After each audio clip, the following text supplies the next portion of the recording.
Michael Shikha Niketan Higher Secondary Government Sponsored Co-ed English Medium School has taken an excellent initiative of teaching and make our students learn day-to-day lessons through audio and video in our YouTube channel. Teachers of all the subjects are working hard to enhance these online classes in the midst of this pandemic situation. It is a request to all the teachers, students and guardians to click the bell icon and subscribe our channel. Hello students, hope you are doing fine. So today we are going to start a new chapter, that is the circulation. So what is circulation? So before we go to that, so we eat food, we eat a lot of food. So what happens to the food? The food will go to each and every cell. How will it go? It will go through this process of circulation. How? The food will mix with the blood and the blood will transport the nutrients or the food to the various organs or the various cells and the various tissue. So this is the process by which the transport of nutrients, enzyme, hormone, carbon dioxide, oxygen and the metabolic waste are carried from one cell to another cell or from one organ to another organ through blood is known as circulation.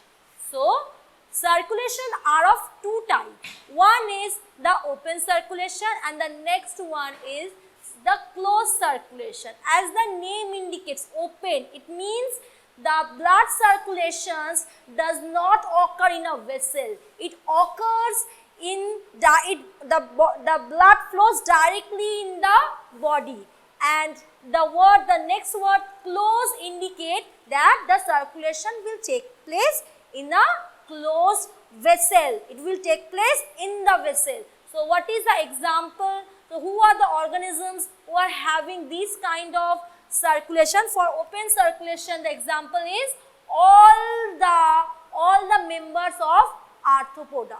We have read what are arthropods. So all the members of arthropoda, that is the member of insect. All the insects are having this kind of circulation, that is the open circulation. So example will be cockroach. And who are having the closed circulation? Of course we, the man.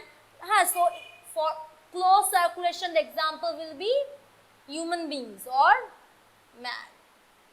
So in human beings or in other organisms as well, the circulatory system is divided in three parts. Number one is blood.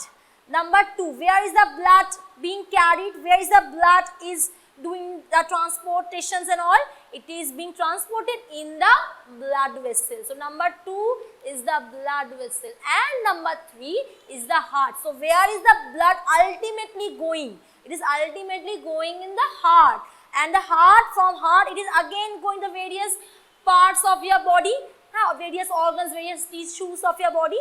So today we are going to discuss only this part, that is we are going to discuss about blood. And in the next class, we are going to discuss about these two, that is structure and function of heart as well as the various kind of blood vessel present in your body. So the blood is divided in two parts. Number one, plasma, and number two, blood cell. So plasma is taking 55% of the volume while the blood cell is taking 45%. So what do you mean by plasma? So plasma are straw colored. It is straw colored and alkaline and it are viscous. Viscous means that they are thick. If you remove the blood cell, it will become thick. So what is the function of plasma? It helps in carrying the nutrients. It helps in carrying the nutrients as well as carbon dioxide and oxygen. So the next one is very, very important, that is the blood cell.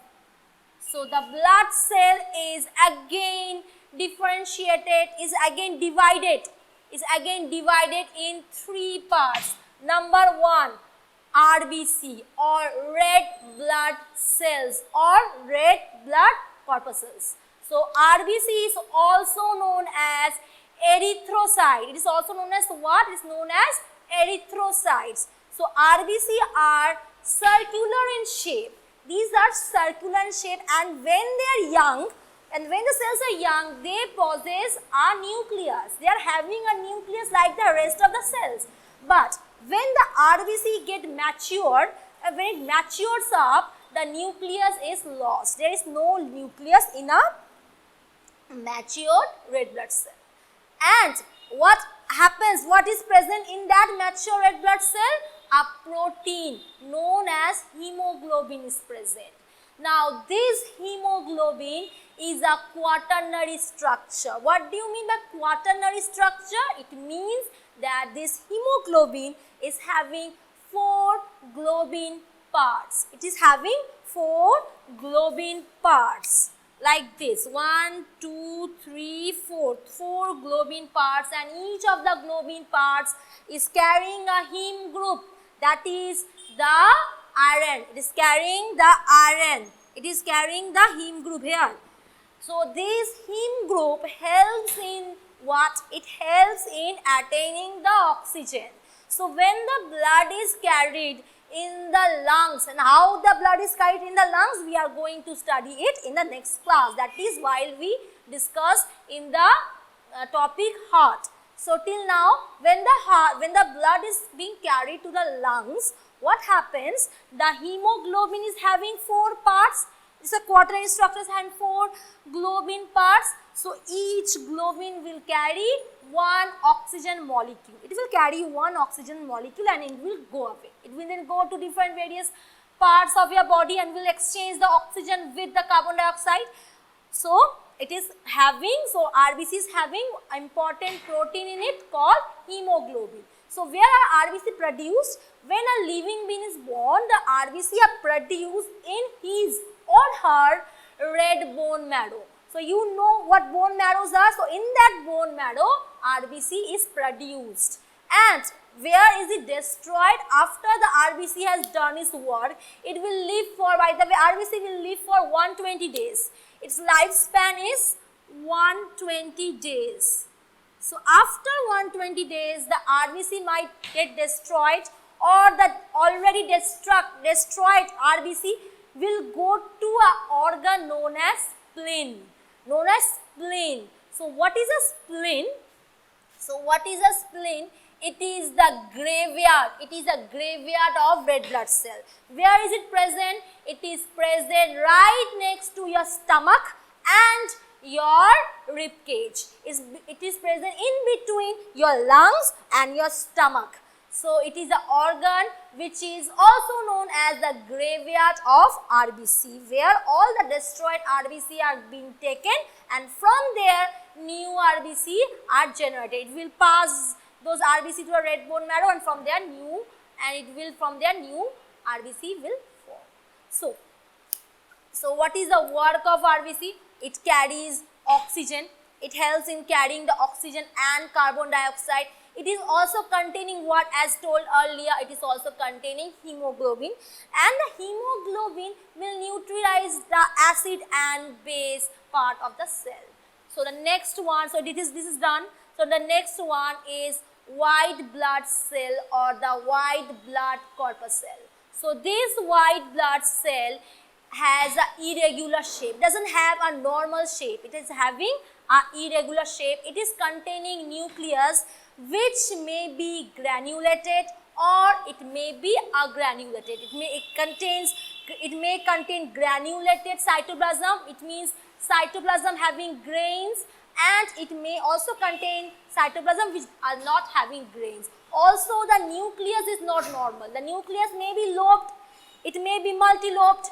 Okay, so and why this? By the different kind of nucleus and different types of cytoplasm, the WBC is further divided. But let's study first what is the work of white blood cells. So white blood cells are basically the police. They are basically protecting you. They are basically protecting you. How? By the immunity system. How? it will perform a work known as phagocytosis. What is phagocytosis? What happens since the white blood cell is irregular in shape? Suppose a pathogen, or a foreign body had entered your body. Okay. So what will do? What will the white blood do first? It will detect it. Then it will come close towards itself and it will gradually engulf it. So this process is known as phagocytosis. So white blood cell is again divided in two parts. One is granulocyte and the next one is agranulocyte. So what is agranulocyte? These are containing the cytoplasm with granules, and while agranulocyte are the white blood cells which are having cytoplasm without any grains or granules. So again this granulocyte is divided in three parts. Number 1, neutrophil, number 2, eosinophil, and number 3, basophil. So what is neutrophil? So neutrophil are white blood cell having two lobes. They are having two-lobe nucleus, and when foreign particles enter your body, these are the first one to go and protect. These are first one to go and fight. So the next is eosinophil. So what is eosinophil? These are the white blood cell having a bean-shaped nucleus, and they are also fighting when a foreign body enters, and also it reacts to allergies. It reacts to allergens. And the third one is the basophil. The basophil is multi-lobed. It is having multi-lobe nucleus, and it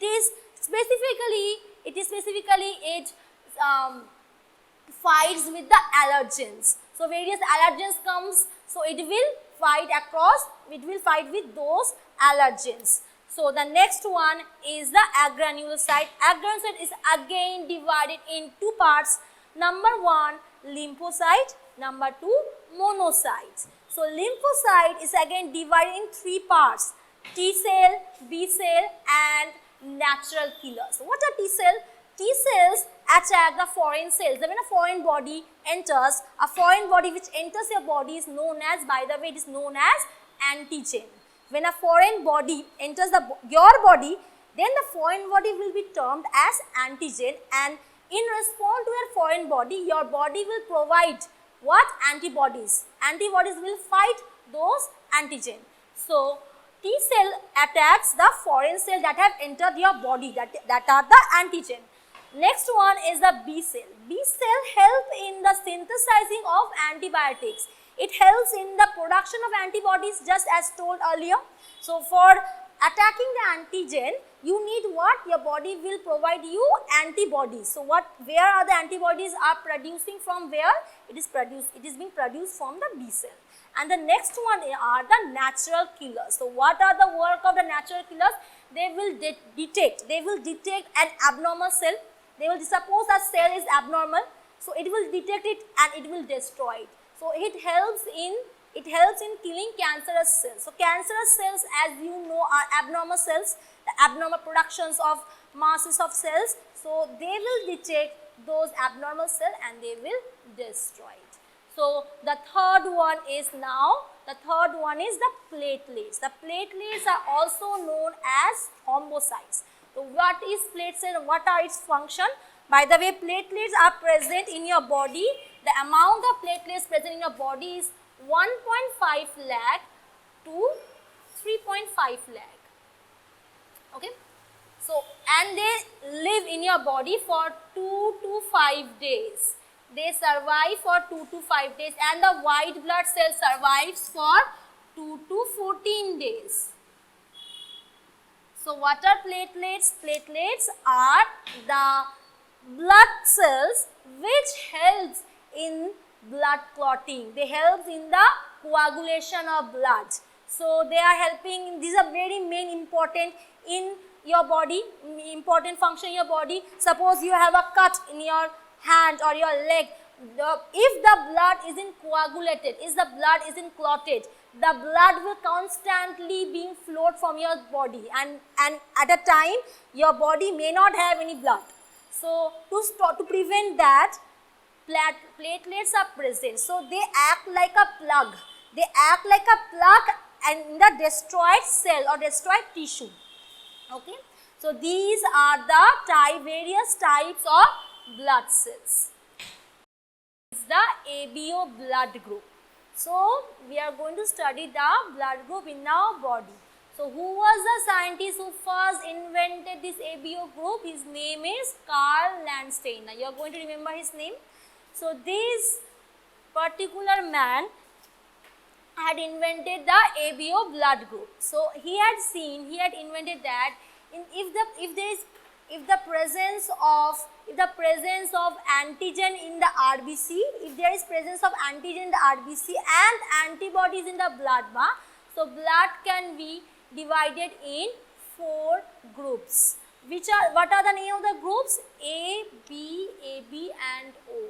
So the blood group AB is having the antigen A. So the red blood cell is having the antigen or A. So what will be the antibody, the opposite? Its antibody will be B. So its antibody will be B, the opposite. So next one is the blood group B, which is having the antigen in the RBC. The B is having the antigen. What antigen? It's having B antigen. And the antibody, again it will be the opposite, which will be A. The AB, the third blood group AB is having the antigen both A and B. Is having the antigen both A and B. Since it is having both the antigen, the antibody will be not there. There will be no antibody. So it is devoid of any antibody. So AB blood group do not have any antibody present in it. And the fourth one is the O blood group.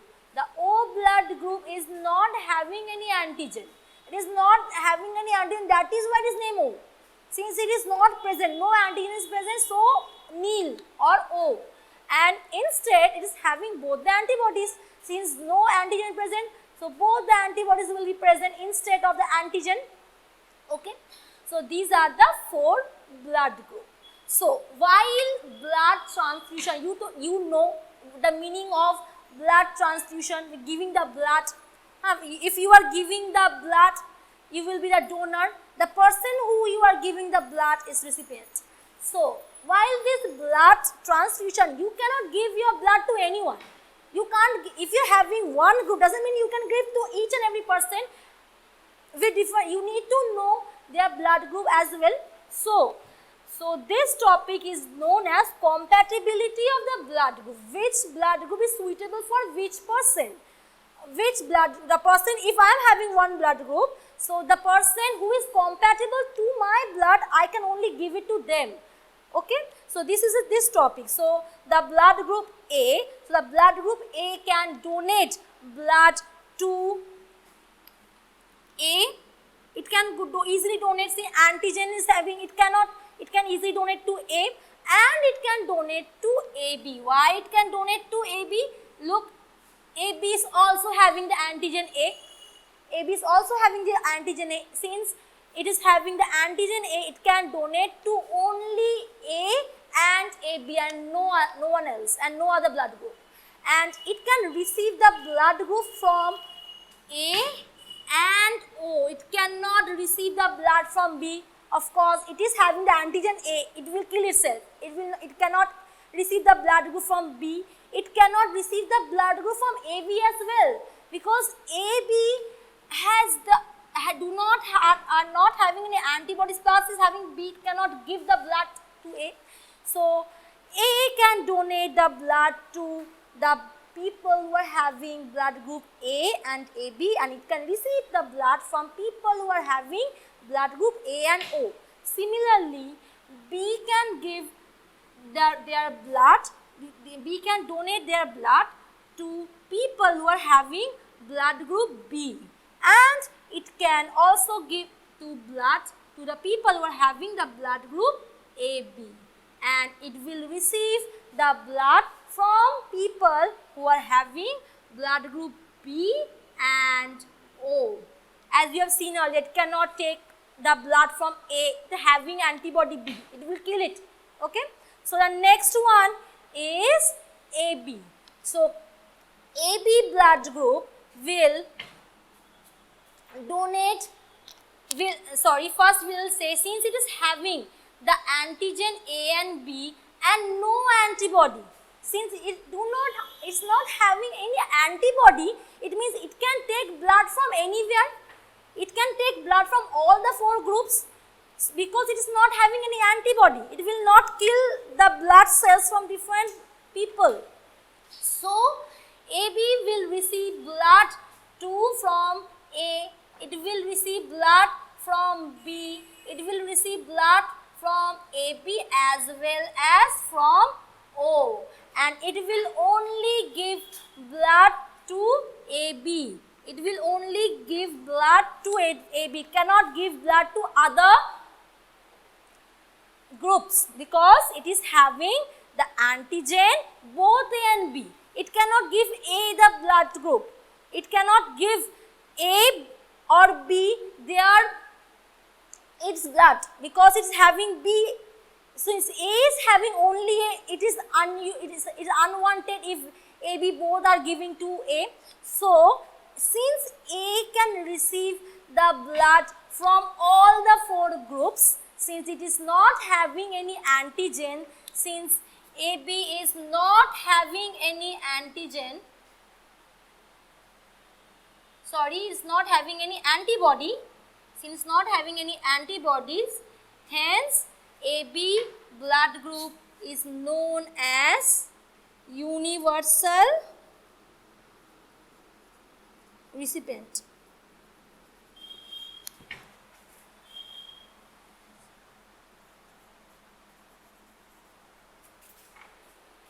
Universal receiver.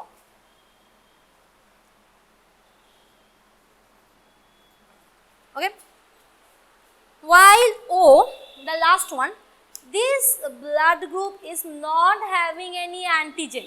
It means it can donate the blood to all the groups since it is not having any antigens. It does not have any fixed thing, so it can donate the blood to all the 4 groups. So it can donate the blood to A, B, AB and O. But since it do not have any antibody, since it is having both the A and B as its antibody, so it cannot receive blood from A and B as well as AB. So where can it receive? From which group it will receive? It will receive the blood group from only O. So O is going to receive the blood from a person who is having O blood group.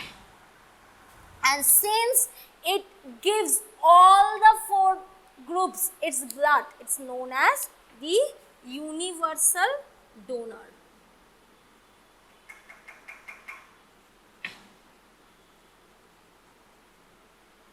Okay. Along with this topic is another topic which is known as the rhesus factor. So what is a rhesus factor? This gentleman, this scientist Carl Landsteiner has also discovered that there is a monkey known as rhesus monkey. So inside the monkey there is a protein which is known as rhesus factor. So if that protein is present in our body, it will be the rhesus positives. And if that protein is not present in our body, it will be known as rhesus negative. But 85% of people are having this protein in their body. That is why we call, when we tell what kind of blood group, what blood group you are having, you say you are having A positive blood, B positive blood, B negative blood, A negative blood. So what is this positive negative? That means this protein, if the protein is present, your blood is going to be positive. If you are having A blood group and if you are having the rhesus factor, the rhesus protein as well in your body, so your blood group will be A positive. But if you are not having this rhesus factor, if your blood group is A, it will be A negative. Okay. So these all are done. There is another word on the topic known as hemolysis. What is hemolysis? If the blood group, if one suppose if you have given a person who's having blood group A to a person who is having blood group B, what will happen? There will be a rupture. There will be a rupture in the red blood cells, and its contents will flow, because the groups cannot take the blood group. This A can only receive blood from A and O. It cannot receive from B. But if you have given the person having A blood group, if you have given the person having A blood group this blood, the person's blood may rupture. So this term is known as hemolysis. And the last topic for today's class is blood coagulation. So what is blood coagulation? Blood coagulation means blood clotting. Suppose your hand has a bruise. Suppose your hand, there is a big cut. So what will happen? Blood will constantly flow from that injured tissue. So when the tissue is injured, so the platelets inside your blood will rush towards the damaged part. Suppose this is your skin, and there has been a damage. So there is a cut. There is a damage or cut in these skin tissues. So what will happen? All the platelets present inside the blood will accumulate here. The platelets will accumulate here, and it will initiate a cascade of enzymatic reaction. What is a cascade? Cascade means one after another. It is a stepwise enzymatic reaction. One reaction is taken place for that, another reaction is taken place for that, another reaction is taken place. This is known as a cascade of enzymatic reaction. So what will happen after the accumulation of platelets in this injured place, in this wounded place, it will give it will signals all the clotting factors. So it will do what? It will signal. It will tell come here. It will do like this, and it will signal to all the clotting factors. So these, as the name have you seen, all these are the clotting factors. That is, they help in the process of clotting. Okay. So after the platelet signals, the thromboplastinogen, that is the clotting factor present in your blood, in inactive state will become active. How it will become active? If the cell is broken, and if the platelets are going and is accumulated to that broken part of the cell, so that is a signal for this thromboplastinogen to become active, and after it became active, it will change into thromboplastin. Okay. So the next clotting factor is prothrombin. So prothrombin is present in inactive state. It will remain in inactive state unless and until the thromboplastin comes. When the thromboplastin comes to the prothrombin along with a calcium ions, it will transform into, the prothrombin will transform into thrombin. So how will the prothrombin has transferred? The prothrombin has transferred into thrombin by the presence of thromboplastin. So after the thrombin is activated, after the prothrombin is activated into thrombin, it will go to the fibrinogen. It will go to the soluble fibrinogen, and it will transform the fibrinogen into fibrins. Fibrins are like meshworks. Meshworks means like this. They will form a network. These are meshwork. So they will form here a meshwork. So one fibrin monomer which is insoluble, they will turn into fibrin polymer. Monomers in one and polymer, a lot of fibrin will come here, and what will happen? It will form a meshwork, and in that meshwork, in that network, the RBC and other white bloods are being trapped. The RBC and other white blood cells are being, red blood cells are coming here. All the red blood cell and the white blood cells are coming. It will come here and it will be entrapped. It will be entrapped in this meshwork and it is unable to flow. It is unable to flow out and a clot is formed. And this clot is known as blood coagulation or blood clotting. So, if we repeat it once more, what happened when, if you are having a wounded hand or if you have there is a bruise in your hand, then blood will gush out. So when that happens, when the cells are damaged, the platelets will go there. The platelets will go there and will accumulate and it will signal the clotting factors to become active, that is the thromboplastinogen is activated to thromboplastin. So that thromboplastin will again go and it will make the prothrombin in its activated form, that is thrombin. The thrombin will go and will help the fibrinogen to convert into fibrin. So this fibrin is a monomer. A lot of fibrin, that is a polymer, will come and it will form a meshwork or a network around the wound, where the red blood cell and white blood cell,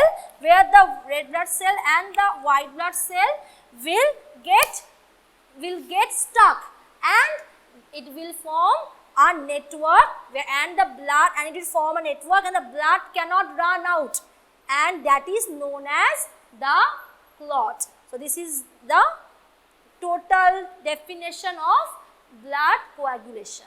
So hope you study all this topic, and the next topic will be the heart and the blood vessels, which will be done in the next class. Thank you. Thanks for watching. Leave a like and comment. Subscribe. And do share the video among your friends.